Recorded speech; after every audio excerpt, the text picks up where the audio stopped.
Proseguiamo con le premiazioni.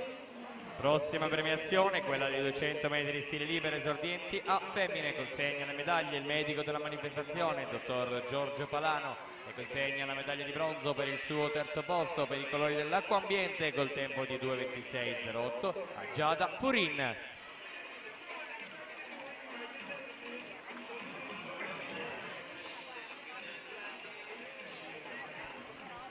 Secondo posto, medaglia d'argento per i colori CSS col tempo di 2:25.87 Agnese Bianchi.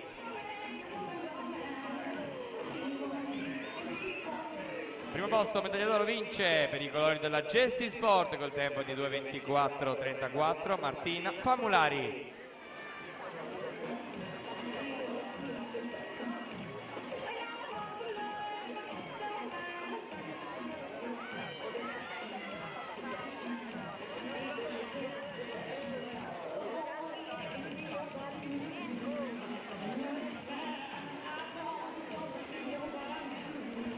Per la 15ª serie alla partenza, in corsia 1 Monica Aquino, Rana Azzurra Conegliano, 2 Roberta Ioanna Tudor, Circolo Nuoto Wisp, corsia 3 Kayla Barger, South African Team, corsia numero 4 Francesca Mestroni, Arca Team, numero 5 Nicole Eleonora Salvatori, Finia Team Viceno, corsia 6 Veronica Rosso, Arca Team, 7 Claudia Bergamin, Tares Nuoto, alla 8 Maria Viscardi, Idros.